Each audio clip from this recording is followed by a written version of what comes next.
Welcome, everybody, to episode 131 of Axioms on Trial. Today, we'll be discussing different aspects of psychology, as well potentially getting into some talk about social media and its impacts on people. We're bringing my guests right away. Kathy, thank you so much for coming on. I really appreciate it. Yeah, no, also, I'm really excited to talk about all of this stuff. So, you mentioned while we were talking before that psychology is your one of your primary interests, and I wanted to hear more about like what your background is and specifically what it is about psychology and its different aspects that you think would be worth for our audience to hear about and learn about.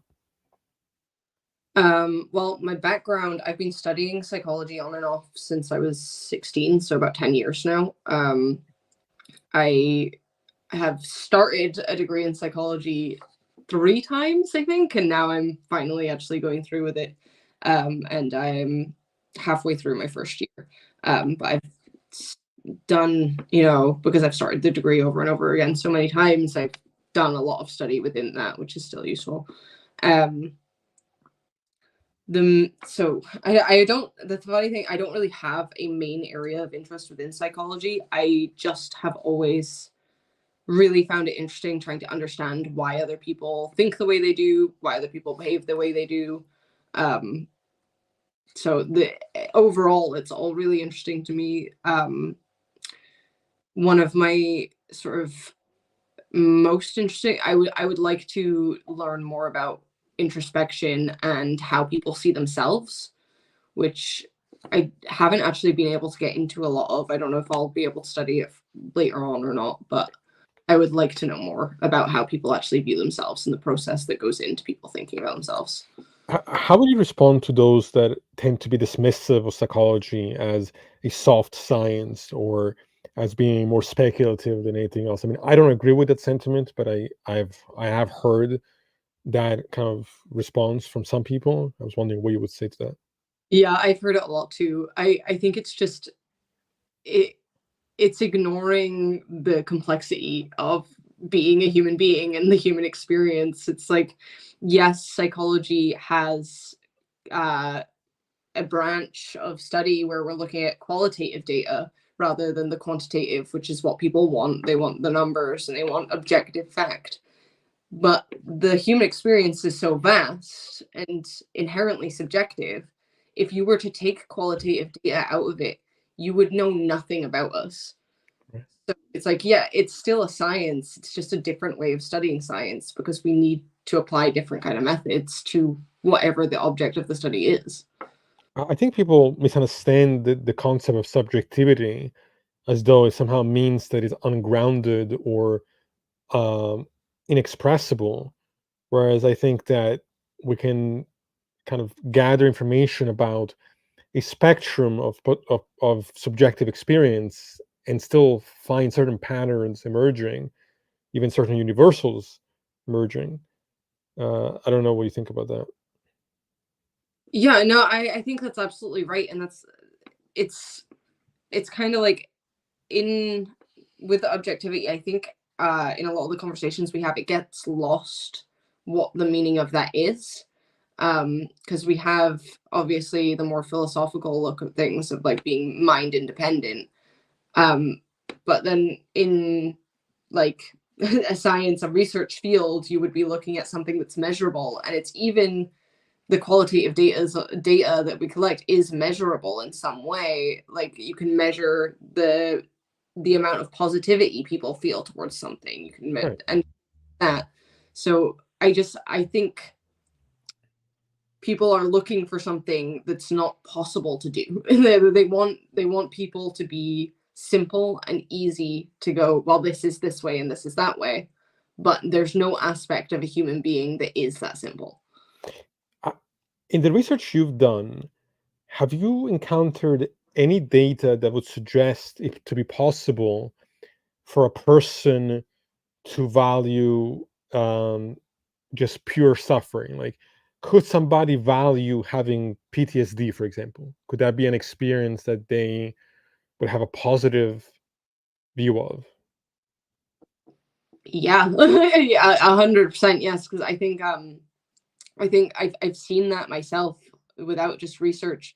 But like I've seen that where people maybe gain a sense of community where they find people that relate to those experiences. So they want to hold on to that because if they, get better, they lose the community around them or they can't relate to that community anymore. I think that's a really simple way of looking at it. But I think there are other reasons that people can as well. I think sometimes you look at things like Munchausen's and stuff like that, where people actually make themselves sick. It's because they're already sick, just in a different way, but it's like physical representations of things that we don't know how to explain, and you can't.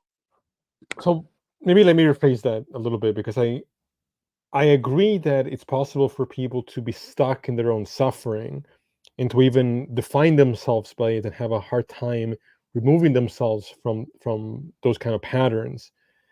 But that's different than being a person who is like actually flourishing, right? Like a person with Munchausen is, I wouldn't say is like flourishing as an individual. They might be stuck in that suffering. I misunderstood what you mean by value in that Mhm. sense.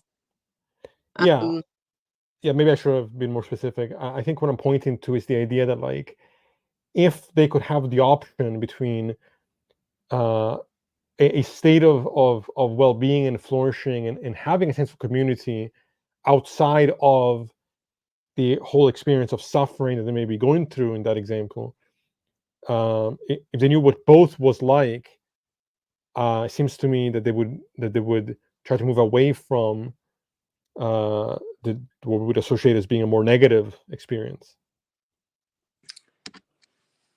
It's not something that I've really come across studying, Mhm. uh, but I don't necessarily think that's always true. I think your good and bad experiences are completely relative. Like how good you see an experience is going to be relative to how bad your experiences have been, how good your other experiences have been. And I think if we were to remove all suffering, we wouldn't know what felt good anymore.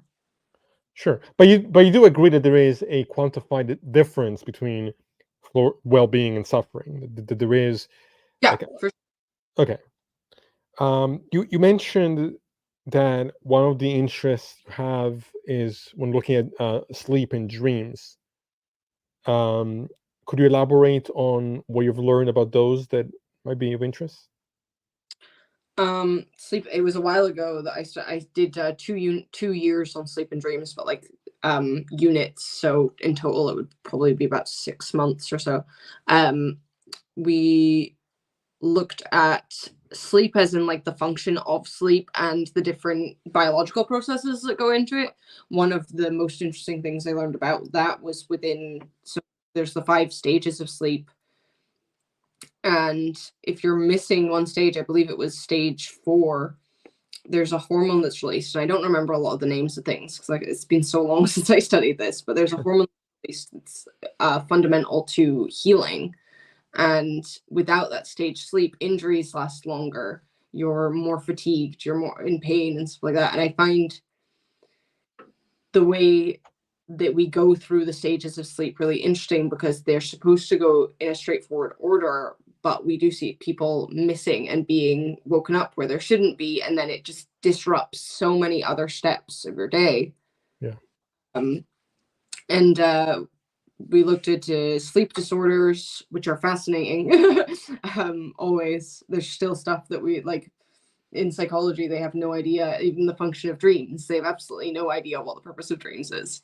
There's a lot of theories. There's like multiple different ones. One of the ones that I think most people know about is like the filtering out unnecessary information because it's too much for your brain.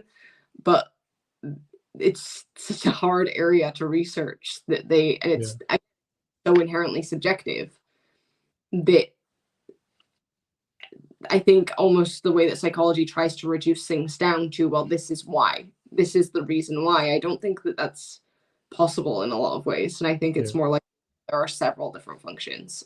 Sure. I definitely have a sleep disorder that I'm trying to resolve, so I can relate to that.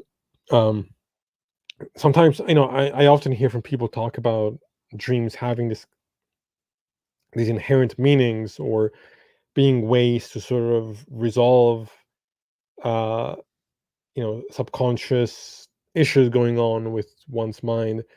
It's hard for me to kind of process that when so many of my dreams seem so incredibly abstract and random and nonsensical. Yeah. I, um yeah, the very Freudian approach to dreams. It's kind of yeah, being thrown because there is really no evidence for that. right, I think there's some truth. I think um, I think dreams are probably an amalgamation of things that are just underlying. I don't think they necessarily have some inherent meaning to it, but I think that it does just come from information that you collect in your experiences, and your brain, to my theory would be, is that the brain just needs to occupy itself somehow. It's like your neurons don't stop firing when you're asleep. right. So it makes sense that something would manifest from that. Sure. um is there any particular theory of dreams that seems to be more accepted than anything else, or is it all sort of on equal par? As do you know? I don't really think so. I think the information processing is probably the most accepted um one, because that kind of just, like I said, makes sense of the fact that the brain is doing something, Yes. therefore Yeah. the result from that. Um but it's kind of this idea that there has to be, I think it's something humans impose on things, right? Like there has to be a more interesting reason than just your neurons are firing, something happens.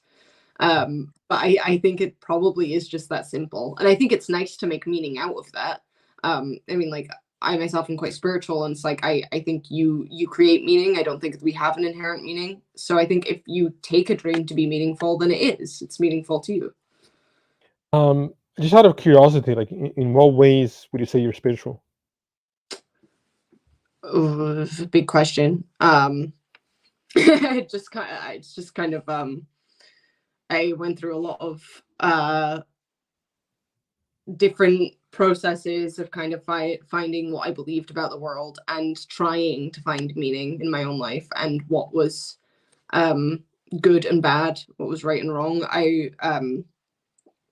have OCD, and I have many different, like, a lot of different subsets of OCD, including um, moral OCD, which has another name that I can't pronounce. It originated in monks praying was the first record of it. They were praying compulsively all of the time, and to kind of try to ease my own mental state in worrying about what was right and wrong, I went through this process of try reading a lot of um, spiritual books and just things about the meaning of life. And kind of from all of those readings, what I got is there isn't one, there is only what you perceive to be a meaning.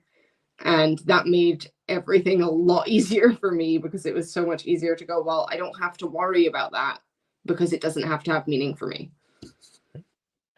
Yeah, that makes sense to me.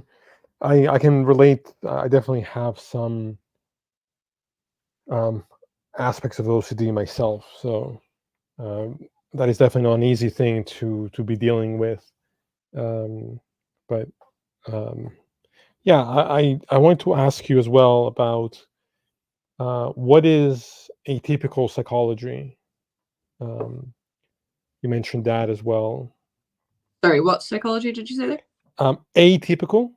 Atypical psychology looks into any kind of behaviors that are atypical. So it links to mental health, because usually people with a mental health disorder display atypical behaviors, but they make a distinction between the study of mental health and studying atypical behavior, referencing examples like people who starve themselves in protest and stuff like that. That behavior is atypical, but not because that person has a mental disorder. So it's Right. just kind of the reasons that atypical behavior arise, and finding distinctions between when it arises out of a, like, a decision I'm deciding to do this behavior that is atypical versus something that is like unwillingly causing somebody to do this. You say that mental health has decreased over time, or is it about the same or better? Like, is there any information on that front? It's honestly not really possible to collect because of the fact that the amount of um recognized illnesses are changed. It's like if we could look at numbers of like people institutionalized or sectioned would be the term here.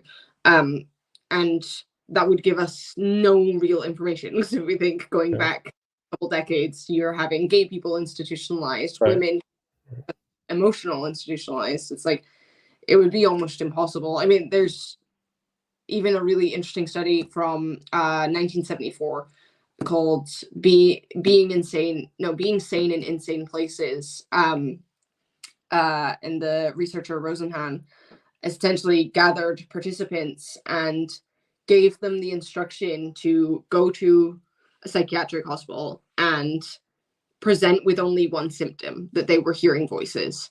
And the majority of the participants in that were institutionalized. And I think the longest period of time that one of them stayed there was, I think it was about 74 days or so. It was it was reach no, it was 92. That was it. I think it was like reaching that 3 month mark. They were there for a really long time and they didn't have anything wrong with them. So That's really disturbing. yeah, the way we handled it's a really funny study because the there was a hospital that challenged them afterwards. That was like, send us one and don't tell us when. Send us a person that's faking and don't tell us when, and we'll be able to know. And Rosenhan never sent anyone. And I think it was about 13 people or something that they called up and were like, this is them, right? They had Wow. no. So the way we handled mental health was so messed up and not accurate, and the things we classified as mental health was just crazy too, that it's like it would be impossible to know if mental health rate, like the amount of people suffering with a mental disorder or something has changed. It would just be too complicated to try and figure that one out. What do you think are the biggest threats to mental health nowadays? Like, what do you think are the biggest factors that contribute to poor mental health? um I think poverty is like probably the biggest thing. I think it affects the most people. Because I mean, you can be in the majority in every way, but still be in poverty, and that be your, where most of your suffering arises from. And I think that's why so many, say like white cishet men don't seek things out, because they're in the majority in all these aspects. They don't even realize what is actually affecting them and what's going on with them. But I think, yeah, I think poverty and just the amount of division there is in in people's belief systems. And it's like, I think it's okay to have differences in beliefs. I think that's a good thing. I just wish that there was some more willingness to look at another person and go, okay, I disagree with you, but I don't have to do anything about that. We're all still human beings, and kind of recognize the fact that it's like, yeah, okay, you're gay, sure. I don't like that. But it doesn't affect me. It doesn't change my life. And I think there's this like uproar of people going, oh my God, look at me. This is affecting me. When actually they're the ones that are causing the issue. It's like, if you just let people be gay, Right. just let people exist. And if you weren't so outraged by this, there wouldn't be a problem. Um, I guess one question I have, and this is slightly a different thing, but I'm highly concerned with the kind of propaganda that we see on a daily basis, especially in the context of the talk about gender. Like, people will, to criticize the uh, kind of the trans existence, they will try Mhm. to call it an ideology, and they'll try to use people like, I think his name was John Money, in Yeah. his research as some way to undermine the community. Um, What would you say in response to that kind of rhetoric? Um, Actually study psychology, because you can't understand it if you don't. You can't understand how these things actually apply in real life. I see people misuse psychology every single day, and it drives me crazy because I'll sit there and try and explain it to them, and they're like, "You don't know what you're talking about." I'm like, "I really definitely know more than you." Yeah. John Money study is it proves that there is something about gender that is within us. There is something about who we are that is biological in nature, but it also just disproves this idea that people think you can condition it. And that's the funny thing, is a lot of the time they don't even know why they're bringing it up. They just want to call trans people predators. That's all they want to do. So they reference this, and it's like, well, the researcher there wasn't even trans. And So that yeah, is the person that's wrong there. There's nothing wrong with trans people in this context. This proves nothing about trans people, because the person who did this isn't trans. right. And John Money, renamed Joan Money, wasn't it? He was always a boy. He always knew he was a boy. The fact that society and people and his family tried to raise him as a girl, tried to influence him, tried to force him to accept this, didn't change any of that. So all of these people that are saying that you can condition someone to be trans, they're proving themselves wrong every single time they bring that stuff. That's the thing that's incredibly fascinating to me. Is like, have you even read the study or what it's showing? Because it's literally showing the opposite of what you're trying to claim. Yeah. Um, And it does prove something. It does prove that there is something innate that we don't decide, that develops naturally within us, to do with gender and the way we identify. But it doesn't prove anything that they think it does. what would you say explains kind of the psychology that leads to prejudice and discrimination? What are the factors that construct that kind of mentality? um, there's a lot of things with prejudice and discrimination. It kind of goes into with obedience and conformity as well. Um, the amount of things that go into it. Well, I would say for discrimination, it's like there are primarily people dehumanize people, and there was a there's the two forms of dehumanization, and you can apply this and you can see this in a lot of different aspects of life, and sometimes it's one of them and sometimes it's both of them. And it's like, it's either to use language that conveys the idea that whatever group of people you're talking about are less than human, in the sense that they are like other animals, in the sense, and usually related to some kind of disease, some kind, like, like rats or something like that, something that's seen as a nuisance, seen as a pest, or it's to compare them to some kind of machinery. And if you look at something like slavery, you can see both of those things in application. The way that they used discrimination against Black people, the way they dehumanized Black people. You're good for working, but nothing else.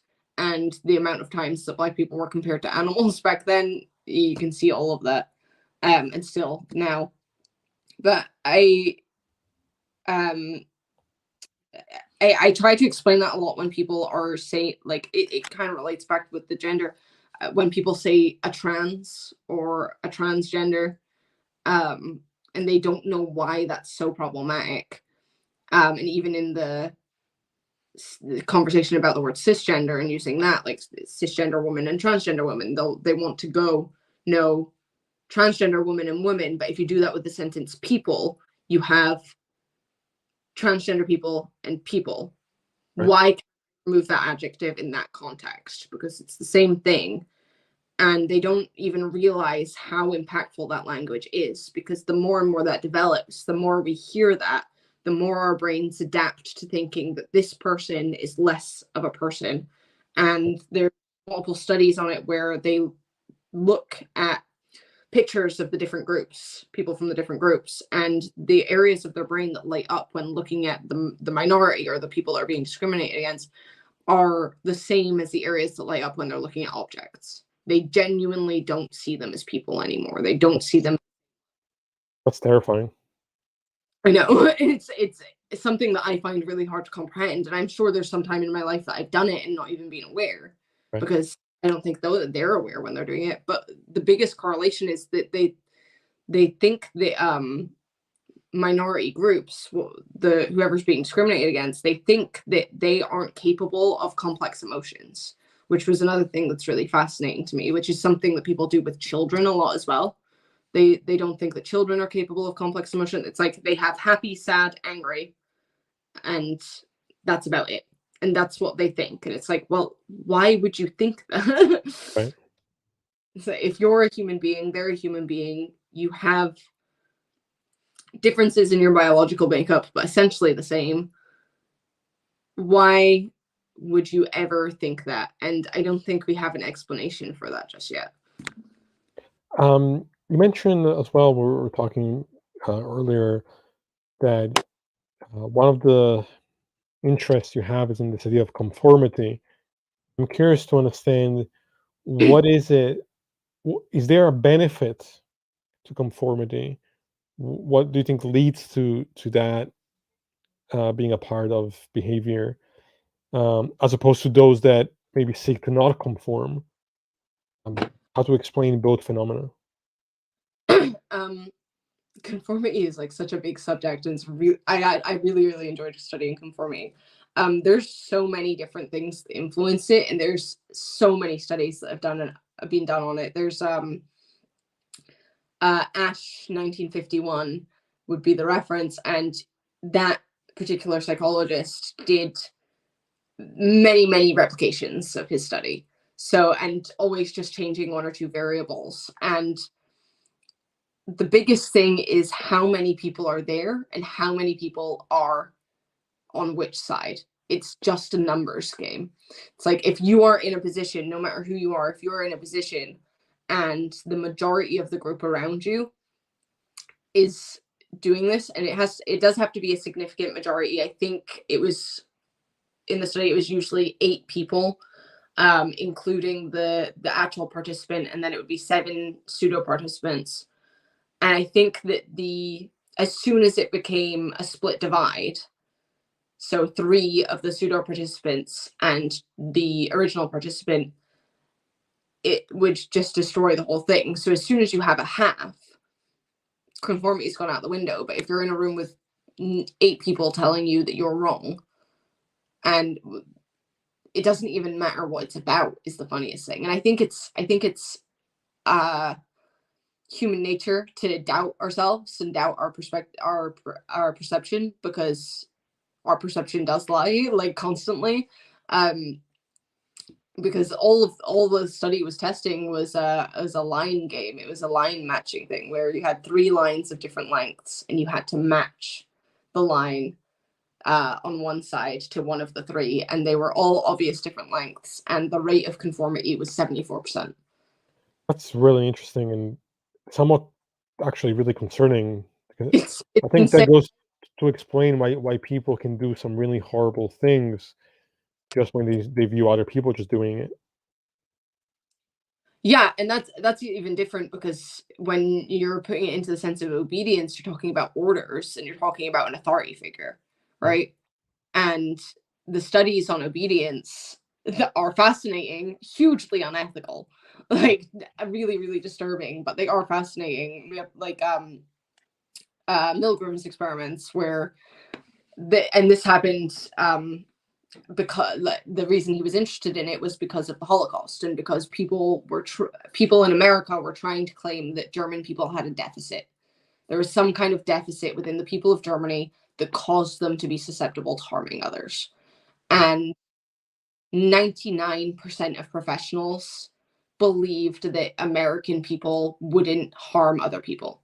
And then he had a scale of voltage switches, and you had to go up in increments 15 every single time a person got a question wrong. And 99% of the professionals he asked said nobody's going to hit that 450 volts. Not a single person is going to go there. Can I remember the exact amount of people that did it? Uh, I I don't know, but it was the majority. The majority of people 450 volts. Obviously, it wasn't real, but yeah, it's insane. He's another great one to look into because Milgram, again, like the reason his experiments were so widely studied, despite how ethical they are, is because they were really, really well controlled and extremely well documented. I wonder to what degree, if people as a culture were raised with certain kinds of values, whether it was critical thinking or empathy, uh, to value those things, if that would work as a counter to the kind of conformity that we might otherwise fall into, or if the kind of psychological nature of these things is so powerful that it would supersede that learning. Well, honestly, I don't. Sadly, I'd like to think that the more empathy someone was raised with and the more value someone was raised with, they wouldn't do that. They wouldn't be susceptible to that. But it doesn't seem to be the case. In most of these studies, it's average people. I mean, Milgram collected his participants through a newspaper ad where I can't remember the amount, but they were offered some money to participate, and that was it.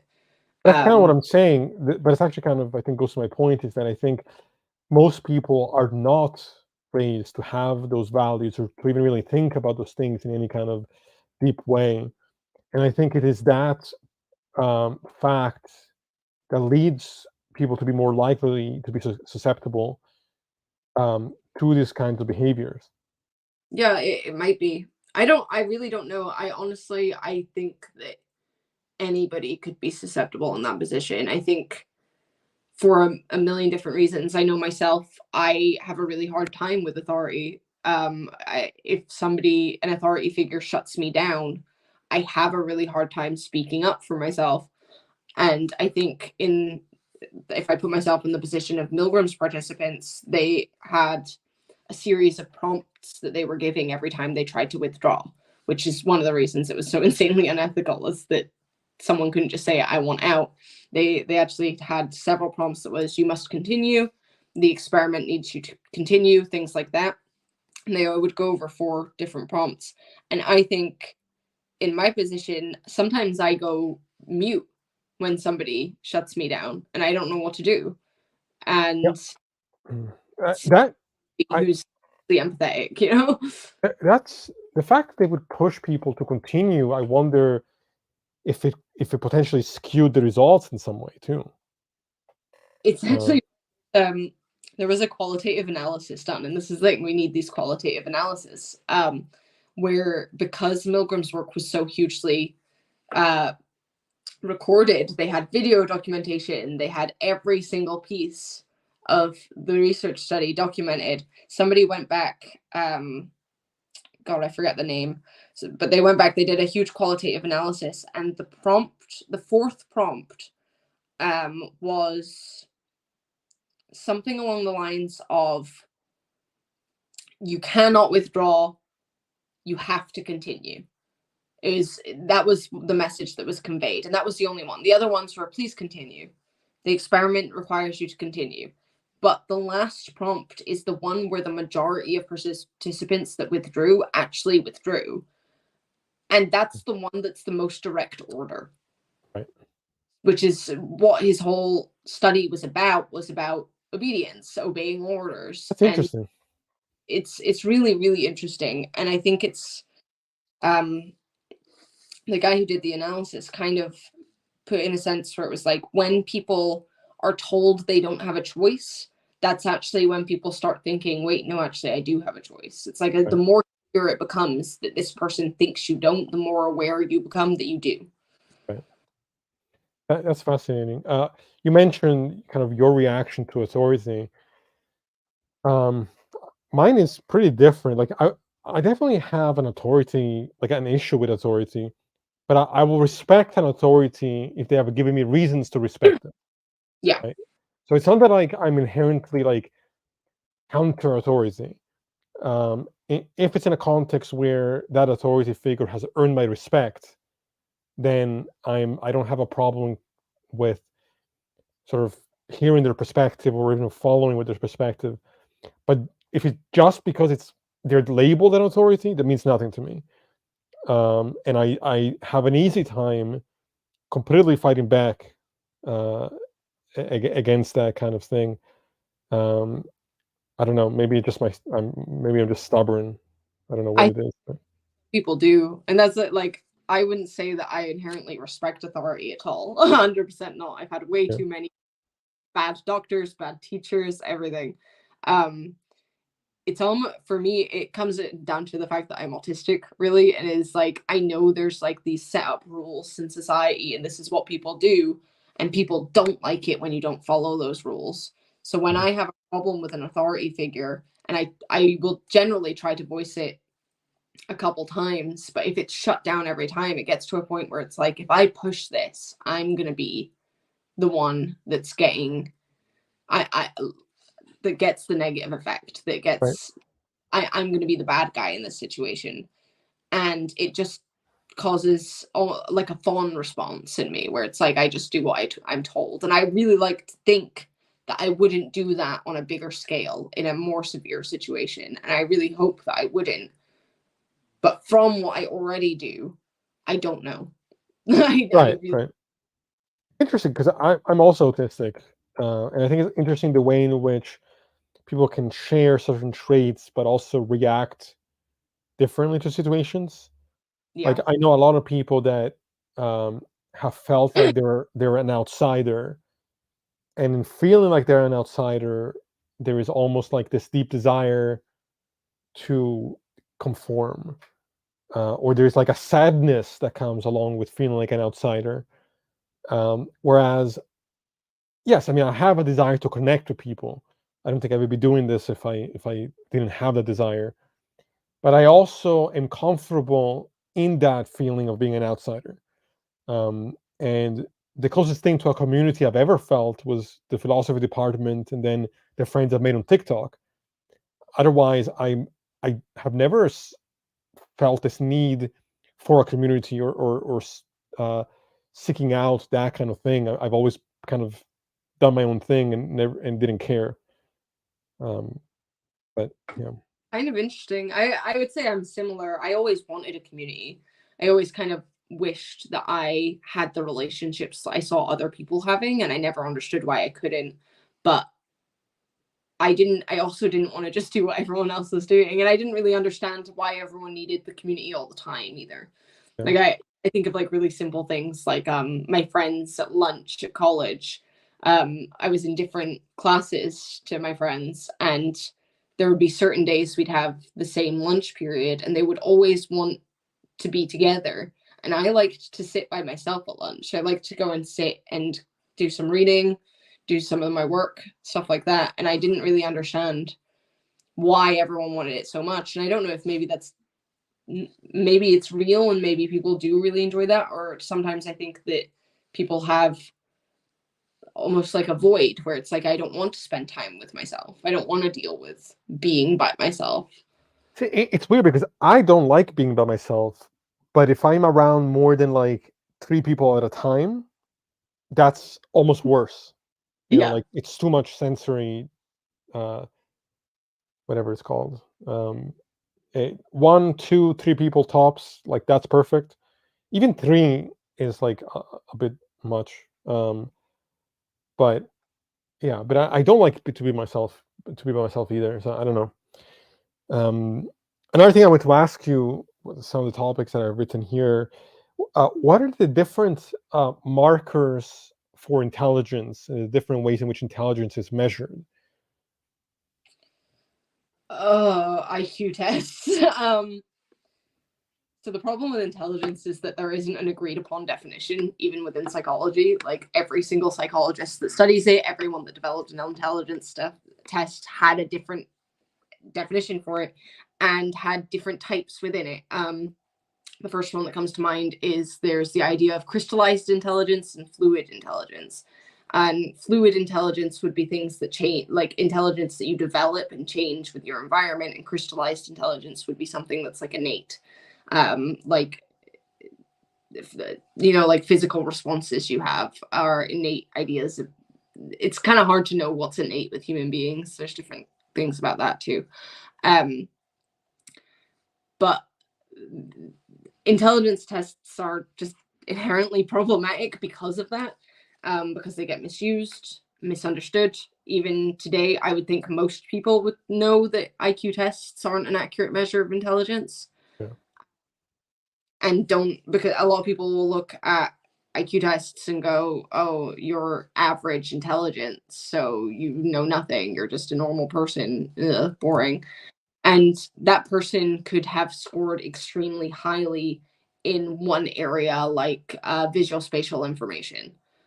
So any kind of tasks to do with processing shapes and size and stuff like that, they could have done really well with that. They could have done really well with how fast they were able to process information.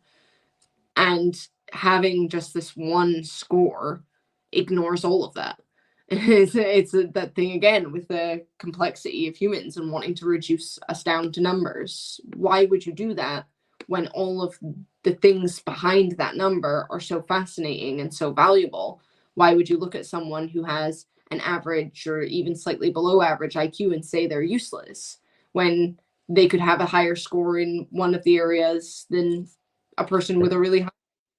It just seems silly to me. And somebody said to me recently that 126 was a bad IQ score, and average is bad.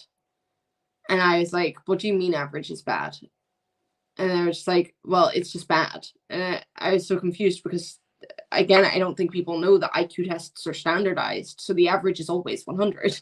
You can't not, and for age, that's how it's done. So people will talk about like child geniuses that have these really high IQs, or they would be like, in these horrible conversations about consent, they'll go, if a child had the IQ of a 28-year-old. And I'm like, well, what do you mean the IQ of a 28-year-old? Because if we take the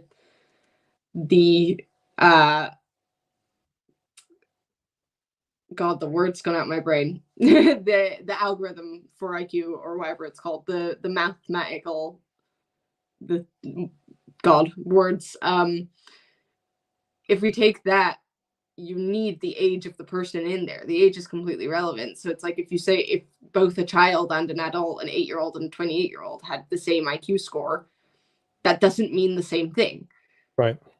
It means something very, very different. And we have different tests as well for IQ. They really have been thrown out. They used to judge any form of learning disability by whether or not your IQ was below 80. And it's like we know for a fact that there is a whole array of people that deal with things like autism, deal with things like dyslexia, all of these different things that definitely aren't going to be reaching that criteria. Right. That makes sense. Yeah. What do you say about memory? I think memory is something that really fascinates me, both in the context of psychology, but also what it says about epistemology, how we figure out, how we talk about knowledge uh, in a context where memory is so um, limited, and I think there are problems there. What have you learned about memory? I don't know if I've learned enough to answer your sort of questions about it. I'll say that, but the different models of memory, so different types, working memory, short-term memory, and long-term memory. The different ways of sort of like integrating things from short-term memory into working memory and processing them into long-term memory. It's like people with short-term memory tends to be about 5 plus or minus 2 items, so somewhere between 3 and 7 items of information, so numbers, say. And to keep that in working memory is doing repetition, so continuously repeating the numbers you're trying to remember. That holds it in working memory, and slowly, the more and more you repeat it, is integrating it into long-term memory. The theories of forgetting are something I have forgotten, funnily enough, but from what I remember about it, it's like it's sort of like dreams, where it's like we don't really know why we forget, or if there's a reason why we forget the things we do. There is some stuff about like why the majority of people forget prior to the age of 5, likely just because of the way the brain develops and the fact that Yeah. a lot of pieces of the puzzle aren't really there yet. To me, it would also be the idea that like a 1-year-old doesn't have all of the words to engage with the information that's around them. They don't have the language capable of sort of representing things. And that's one of the things that people do a lot to remember information is using language to represent visual information. Titan writes, for most people, the availability heuristic is a major factor for how most people end up actually processing memory.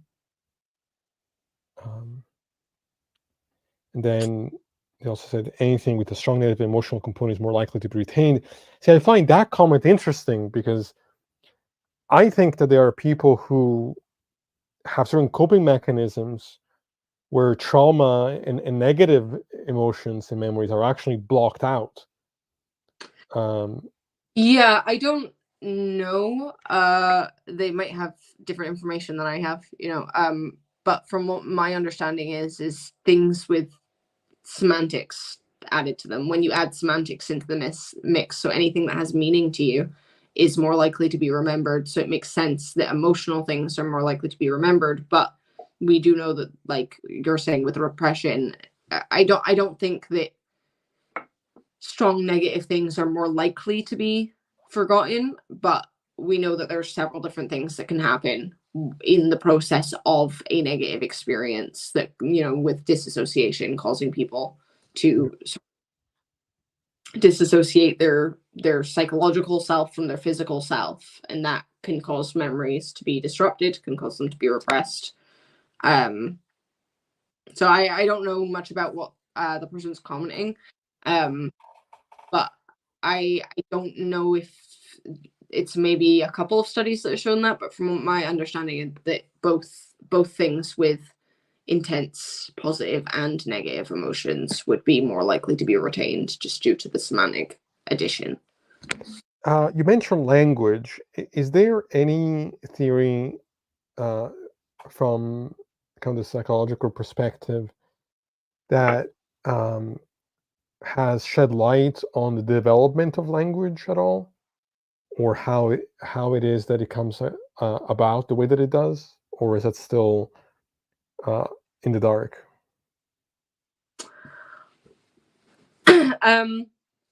It's more of a sociological question than a psychological one, Right. really. We develop language in societies. I know that there was a research study done by philosophers in, like, way back when, before psychology was a denomination. There was a study done where it was like they put two babies in a room together and had as minimal interaction with them as possible to kind of try and see if language was innate.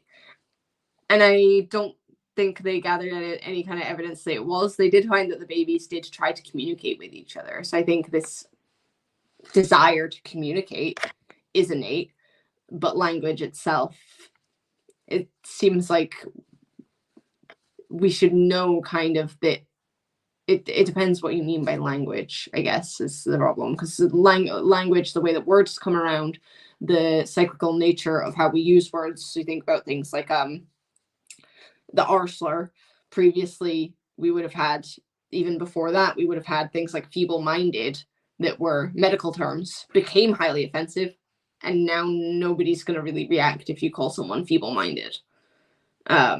So it's definitely more of an area that's looked at in sociology that I've done a little bit on, but nothing Sure. I've done.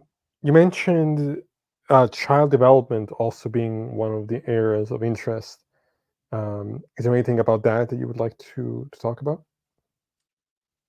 My favorite is the cognitive development, because people think that you gain this like huge amount of complex cognitive development at 18, because that's when you become a legal adult, but that's just a number that we slapped on a Yeah. law. Like, great, let's go. But really, most of your cognitive development that gets you to that, like, quote unquote adult level takes place before you turn 16 on average. Um, Piaget's model of cognitive development is, a really standard model used in psychology. It was developed in 1951.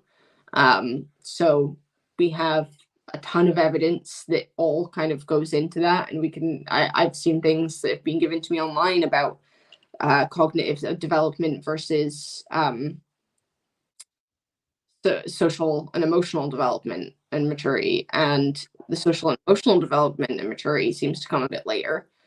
But that actual ability to take in information, process it, reflect on it, and make predictions about what happens when you do certain things, and being able to, and that's what I think goes into making a rational decision, because it's what goes into the scientific method.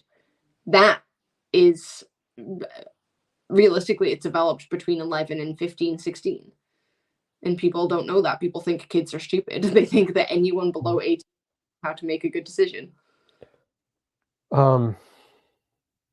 Yeah, but I mean, you would agree though that there's, from my understanding, it's around age 24 to 25, 26, something like that, where one gains a greater capacity for things like consent. I guess my concern with what you're saying is just in the context of power dynamics, right? Like somebody Yeah. who's 15 or 16, yeah, I think they have the faculties to make their own decisions to a degree. Like, I don't think they're incapable of rational thought, obviously. But I don't think they would be capable of consenting to a relationship with, a 14-year-old, right? Yeah. No, absolutely not. And that's that social maturity thing. Is like the way that we actually engage with those rational functions.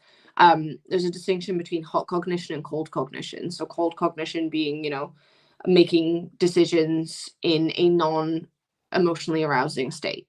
So I always say that I think the 16-year-olds should be able to vote, because I think that they have all of the capacity to be able to make that kind of decision, to be able to take in that kind of information. It definitely needs more education in the area. But then when it comes to something like relationships, something more complex, it's kind of like, you can even talk about things like drink driving and making kind of decisions about stuff like that. It's very, very different. You need that emotional regulation to go into it. And it's like, I think 16 as an age of consent is fine with other 16-year-olds. Right. 17 maybe. Older than that, absolutely not. I think there's a distinction between somebody who has all of that rational thinking versus somebody who has the emotional maturity, the more complex understanding about how things work. And that's not always going to be the case. But I think for the majority, people don't even get, like, most adults don't even gain that. Sure. 100%. Yeah. Are there any other aspect of child development that you found interesting in your studies? Um, there's the other model of development that goes along with Piaget's. It's the development of morals. So the way that we develop what we believe to be good and bad. And that one's really interesting as well, because that it has three stages and six sub stages. And most people operate at stage 4, so they don't even go into the next stage. Most adults operate at stage 4, where they are basing what's good and bad on, preferences and desires and what they kind of believe is good for wider society. But they don't really go further into, like, the things that you see people talk a lot about in debate talk and in sort of the philosophy area, where it's like, what is your moral framework, and does this hold globally, universally, things like that. Most people don't really get to the stage where they even think about that kind of thing. Right. um, which is good. I think it's also nice to point out, with some people that use God, it's bad because God Right. is same as saying it's bad because it's illegal, and that stage of moral development is between around like 5 and 7. Right. And it's really, really, I really think that people need to be pushed on that sometimes when they say it's bad because God said it's bad. And I'm like, well, why did God say it's bad then? Right. Can you go Can you go into that a bit more? Because I don't even want to think about it. Well, there's something psychopathic to me about that kind of statement. I read something about how there was a study uh, which relating to, I think, children as young as kindergarten or first grade, something like that, where they would ask them. So if a rule like I should ask the teacher before I go to the bathroom, right? Like it's something that I should do ahead of time. I shouldn't just get up and go to the bathroom. That's a rule in the classroom. But if a teacher was to give permission for the same student to hit the student next to them, that's a different kind of thing altogether. Like most kids, even at that young age, could tell the difference between a mere conventional rule like let me ask to get up to go to the bathroom, get permission, versus having permission to do harm on a fellow student. Except kids that had a predisposition to psychopathy. Those kids couldn't tell the difference. They thought that morality is just about mere rules coming from an authority. So they couldn't tell that those two scenarios were actually inherently of a different kind and category. And I found that to be interesting. And when religious people say, well, this is right or wrong because whatever God says is right or wrong, that to me is inherently psychopathic.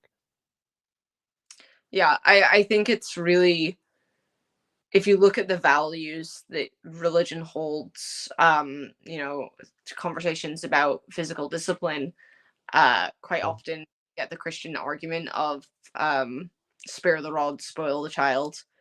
And you think about things like that. We have studies with spanking that shows low moral internalization. So when you use these methods that don't make any sense as a punishment, I mean, why would you punish a child that's probably being disruptive or doing something wrong because something's wrong? Most people don't cause disruption and do things that, either put themselves in danger or put other people in danger. Most kids don't do that. Most people don't do that unless there is something going on with them already. And the low moral internalization really comes up for me when you hear that argument of God. God says it's bad. Of course it's bad. And people always get shocked when I press people on why. It's like, and it's so funny because I get more upset people, more angry people that can't believe what I'm saying when I ask why stealing is bad versus the responses you get in a conversation about abortion when things like, well, why is killing bad? Right. I get much more anger and uproar at me saying why is stealing bad than why is killing bad. And it's just kind of funny to me because they keep walking in the circle. You're taking somebody else's stuff, and I'm like, you're just describing to me what stealing is. Right. You're not actually providing justification. Yeah. Yeah. And they'll go back and they'll just say God said so. And I'm like, well, why did he say it? Come on, go press a bit further. Think about these things. Why would you believe some guy that you think created us just because he said it to be true if you never thought about why it is that way? And they almost can't do it. Right. It's like they hit a wall, and that's that stage of development where it's like you were so sheltered from thinking about what other people thought and thinking about what affected other people and the other kind of views that people could hold that you were never able to actually develop an ability to think about why these things are wrong. You got to the point where someone told you it was wrong and you stayed there. And it's like, try and see that and then think about why you're saying all of these things. Because I'm sorry, we can't have people that are thinking like 5-year-olds making decisions about what's right and wrong. Which just seems to be what happens most of the time, which is why the state of the world is in such turmoil. Yeah, we think about how religion has affected law. It's like these are people that are thinking with the capacities of a 5-year-old, and we're letting them tell us that it's wrong to be transgender, it's wrong to be gay. Like, come on, really? Yeah. The last topic I would like to cover with you is in relation to debate, talk, and persuasion. Because I came across you in different lives debating a number of different topics, and I was that's why I was interested in having you on, because I was very uh, impressed by, one, your patience, but also just your capacity to be able to navigate those spaces. And it's not easy. Yeah. And I guess I'm curious to know what it is about, like, your knowledge in psychology that perhaps has aided you in navigating those spaces. Mm. It's interesting because I don't know if I would say that my knowledge has aided me, more that debate talk has aided me in retaining knowledge about what I learn in psychology. Oh, okay. Because I mean, I'm in school right now, like I'm doing this right now, and there are so many times where I'm reading about something and then I go into a debate and I see in practical nature what I've been reading about. And that's the with persuasion um and attitudes. It's like what we do in debate talk is we talk about our attitudes. We talk about the positive or negative views and feelings we have towards a quote unquote attitude object, which is just anything that you can think about. So it's like trans rights being the attitude object. I have a really positive attitude towards that. And we debate people that have a really negative attitude towards that. And then there's I think it's Katz, Katz, sort of model of the function of attitudes. And I don't remember all of them, but there's one of them that's the ego defensive function. Yeah. And I the way that this information was retained so strongly is because I see it all the time, and you've probably seen it too. When people come up and they make a statement like, I'm not against trans people, I'm totally for trans people, love trans people, live how you want to live. And then they go, but, and they present a view that is anti trans. They present, but I don't think kids should have access to gender affirming care.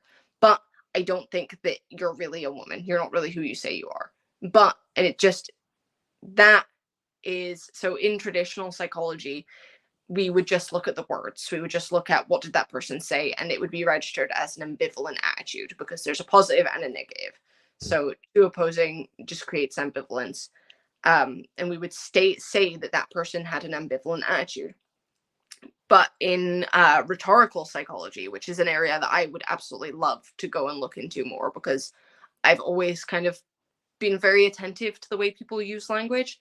And that's exactly what they look at when it comes to attitudes. Rather than just looking at the words that people say, they look at what they're actually trying to do Right. with the language. And somebody who comes up and says, I love trans people, not against them at all, but I don't think kids should have access to gender affirming care. They are trying to persuade you to hold an anti trans view. That's what the aim of what they're doing is. And the way this ties in with the ego defensive is it's very clear to me that that person doesn't want to be represented as a transphobe. They don't want to think of themselves as a transphobe, which is something I find really ironic, is you don't want to think about yourself as a transphobe, but to you that should be a good thing. Right. If you think that being trans, there's something wrong with being trans, or there's something wrong about the way the trans community is functioning or what they're advocating for, if you think that, then you should be wearing that transphobe badge of honor. Right. And they just want to detach from any idea that they're a bad person for holding this view. And that's all that line is. Yeah. That same as going, I'm not racist, but, But and like, pay attention to what you're doing with language to actually get an idea of you, who you are, and deconstruct that. Because this little thing that you hold over your head of like, if I say this, then I don't seem that bad. I couldn't really possibly be racist. I couldn't really possibly be transphobic. You're stopping yourself from ever being free of that label. right. Right. That makes a lot of sense. What strategies do you think are more effective in debating? The one thing that I think I worry about in having some of those conversations is that ultimately I mean, it has happened, but I think generally speaking, it's more common that people don't actually change their minds. They're just kind of shouting their opinions at each other and then moving on, and nothing has actually changed at all. Um, I don't know. What do you think about that? I The biggest thing for me is that I don't go into it thinking I'm going to change anyone's mind. I hope that somebody listening takes the information I say and thinks about it. that's way more important to me than getting some like a concession from someone. It's Sure. just that people actually think about the information I'm giving them, because the amount of times that I've seen people make bad arguments against trans people and even for trans people. I mean, there's people that use the social construction argument, and that's the Bad. entire end Yeah. on. Construct can be whatever you want. It's a bad argument, and it makes us look bad, and it makes people think badly of us. It's it's not how to present it. It's not enough information. You need more. You need more of it. You need the social aspect. You need the psychological aspect. You don't need that much of the biological aspect, to be quite honest, but you need some of it. And it's like having a lot of information and being able to really, really listen and deconstruct what the other person is saying. Because if you don't understand the other person, you're never getting anywhere. Sure. I think in general, and I agree with you. Like when I'm engaging in those conversations, I am more concerned about the audience listening than the individual I'm talking to. But it depends on who I'm engaging. Like I think, fairly easily tell if somebody's open-minded enough to have a real discussion versus just they're gonna spin in circles in their dogmatism, and I'm not gonna waste my energy and emotional stability to try to convince somebody who lacks the critical thinking skills and the emotional awareness to actually engage in good faith. But I try to talk with people, even though if they see the world differently than I do, with patience and kindness, and trying to find common ground, because I think that approach makes it more likely for them to be open to what you're saying. I'm definitely guilty of uh, losing my patience with some people. Like, I tend sometimes to just match energy, and I don't always succeed in actually taking that tactic. But No, I'm definitely the same. I think everyone's susceptible to that. It's like if you do this a lot, sometimes you just get fed up. yeah, 100%.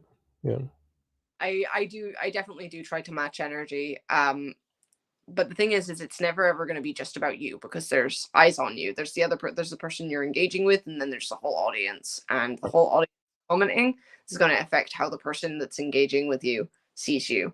So if right. they being condescending, they're going to hear you being condescending. And I get that one all the time. And I have such different experiences. I always feel like I'm talking the same way. And I've had times where I'm explaining something to someone because they've asked, and all the comments are going, "You're so condescending, you're so condescending." And then this person gets abrupt with me and gets rude with me. And then I've had other times where I'm explaining the same thing and I believe it to be in the same way. There might be differences that I'm not aware of. And the person's sitting there going, "Wow, you explained that so well. Like, thank you Right. so much for being understanding. I just wanted to learn." And I'm like, I have no idea what I'm doing differently. What I did differently, yeah. It No, could I think a lot of the times it's just the people you're engaging with, if they're already on the defensive, or if the people in the room have their own kind of projections they're throwing in and that then affect everybody else listening. There are so many factors. It might not be that you're doing anything differently. It might just be that everybody else is dealing with it differently. we're so unaware of how much just preconceived notions affect how we view present. Yeah. It's and it's completely subconscious most of the time. So I just I don't think that I really worry too much about how people think I'm presenting myself, because Right. I don't think that I can control that.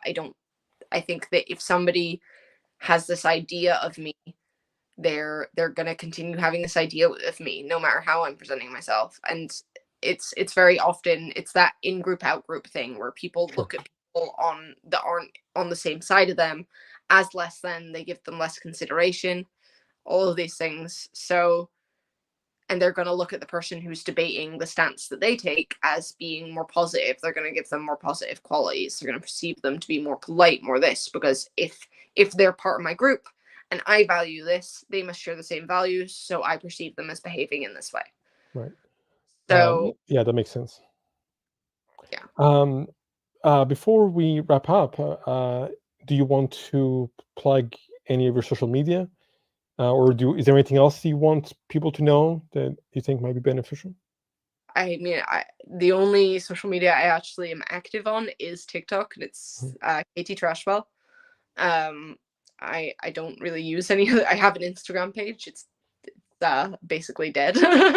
Actually, before I do wrap this up, one last question that I thought about it. Do you agree with me that the social media has been both beneficial and detrimental in its uses?